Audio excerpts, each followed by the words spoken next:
Hello বন্ধুরা, তোমরা সবাই কেমন আছো? আবারও চলে আসলাম আর একটা নতুন ডিজাইনের পিঠে নিয়ে।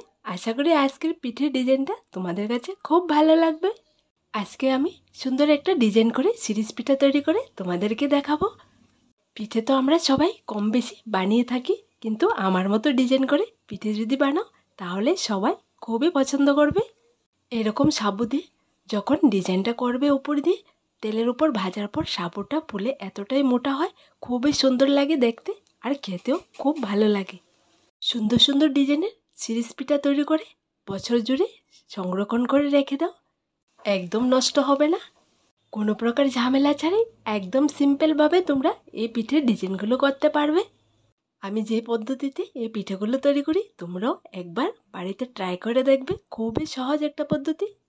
শুধু চাল দিয়ে পিঠেটা তৈরি করা যায় এমনটা নয়, চালের গুঁড়া, আটা, ময়দা, সুজি, সাবু সব কিছু দিয়ে তোমরা এই সুন্দর সুন্দর ডিজাইনের পিঠে তৈরি করতে পারবে।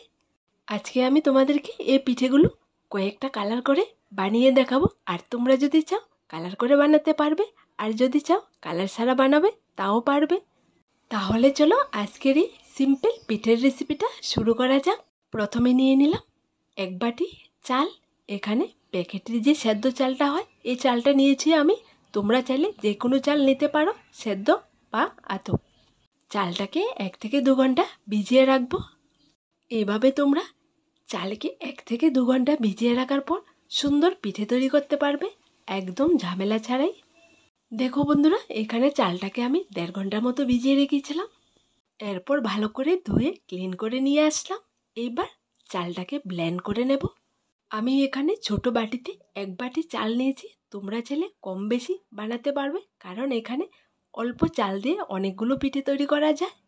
চালটাকে ব্লেন্ড করার পর ছেঁকে নিতে হবে, না হয় লাম্পস থাকবে। যখন সিরিজ দিয়ে পিঠেটা তৈরি করতে যাবে আটকিয়ে থাকবে, পিঠেটা ভালো হবে না। তাই তোমরা ব্লেন্ড করার পর চালের ব্যাটারটা ছেঁকে নেবে। দেখো ব্লেন্ড করে নিলাম, স্বাদ মতন লবণ দিয়ে ভালো করে মিশিয়ে নিলাম। এইবার চুলোর মধ্যে বসিয়ে চুলোর আঁচটাকে একদম লোতে রেখে অনবরত নেড়ে আমি ডো রেডি করব পিঠে তৈরি করার জন্য। তোমরা একবার এই পদ্ধতিটা ঘরেতে ট্রাই করে দেখবে, একদমই সহজ। দেখো ডোটা রেডি হয়ে গেছে। এবার নামিয়ে নিলাম। একটু কাঁচা কাঁচা অবস্থা থাকায় ডোটাকে নামিয়ে নিতে হবে। ডোটা যদি বেশি পরিমাণে সেদ্ধ হয়ে যায় তাহলে সিরিঞ্জের ভেতর দিলে সিরিঞ্জটা টাইট হয়ে যাবে, একদমই বের হতে যাবে না। তাই একটু কাঁচা অবস্থায় তোমরা নামিয়ে নেবে। দেখো আমি কেমন করে নামিয়ে নিলাম, ঠিক এরকম করে করলে হবে। এরপর নিয়ে নিলাম একটা সাদা পেপার। সাদা পেপারে আমি একটা চৌকো শেপ এঁকে নিলাম। এবার সিরিঞ্জ দিয়ে এই চৌকো শেপটা ডিজাইন করে নেব। তোমরা যখন এই পিঠেটার জন্য ডিজাইনটা করবে এরকম আঁকা বাঁকা হলে কোনো কিছুই হবে না। একদম উপর দিয়ে যখন ডিজাইনটা করবে এই আঁকা বাঁকা ডিজাইনটা একদমই দেখা যাবে না, সুন্দর পিঠেটা তৈরি হয়ে যাবে। এই ডিজাইনটা একদমই সহজ, যে কেউ একবার দেখলে করে নিতে পারবে। দেখো আমি যেমন করে করেছি তোমরা ঠিক এরকম করে করলে হবে। পুরোটা ডিজাইন যখন একদম কমপ্লিট হয়ে যায় তখন পিঠেটা দেখতে খুবই সুন্দর লাগে।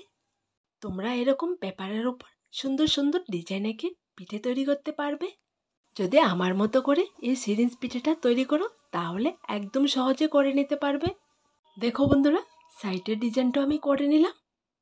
পুরোটা ডিজাইন করার পর দেখো পিঠেটা কতটা সুন্দর লাগছে। ডিজাইনটা খুবই সুন্দর লাগছে।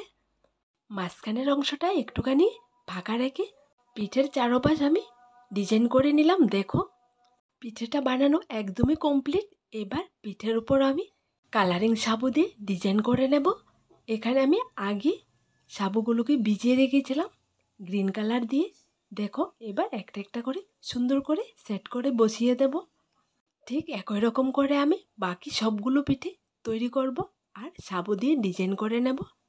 দেখো বন্ধুরা, অফ ক্যামেরা আমি বাকি পিঠেগুলো রেডি করেছি। দেখো পিঠেগুলো দেখতে কতটা সুন্দর হয়েছে। পিঠের উপরে ডিজাইনটা দেখতে ম্যাগির মতো লাগছে। এই পিঠেটা যখন শুকানোর পর ভাজা হয় তখন এতটাই ফুলে, মুখে দিলে একদমই মিলে যায়। বিশাল স্বাদের হয় পিঠেগুলো। এখানে আমি অনেকগুলো পিঠে রেডি করেছি। 1 বাটি চাল দিয়ে অনেকগুলো পিঠে হয়েছে। তোমরা ঠিক দেখলে অবাক হবে। যখন তোমরা রেডি করবে তখন তোমরা ঠিক বুঝবে। পিঠেটা তৈরি করার পর তোমরা যখন দেখবে যে পিঠের কালারটা তার মধ্যে কি কালার দিয়ে সাবুগুলো করে ডিজাইন করলে সুন্দর লাগবে, তোমরা ঠিক এরকম করে করবে, তো দেখবে পিঠেগুলো দেখতে খুবই সুন্দর লাগবে। দেখো বন্ধুরা, সবগুলো পিঠে ডিজাইন করা হয়ে গেছে। এইবার পিঠেগুলোকে স্টিম করে নেব। স্টিম করার জন্য এখানে আমি নিয়ে নিলাম একটা স্টিমার, আর চুলোর মধ্যে পানি বসিয়ে রেখেছি। আগে আমি পানিটা ফুটে এসছে স্টিমারের ভেতর। এইবার একটা একটা পিঠে দিয়ে স্টিম করে নামিয়ে নেব। দেখো আমি সবগুলো পিঠে স্টিম করে নামিয়ে নিলাম অফ ক্যামেরায়। দেখো পিঠেগুলো দেখতে কতটা সুন্দর হয়েছে। পিঠেগুলোকে প্লাস্টিকের পেপার থেকে ছাড়িয়ে ভালো করে রোদ্রেতে শুকিয়ে নিলাম। দেখো শুকানোর পর পিঠেটা দেখতে কতটা সুন্দর হয়েছে। আজকের এই পিঠের ডিজাইনটা তোমাদের কাছে কেমন লাগলো ছোট্ট একটা কমেন্টে লিখে জানাবে।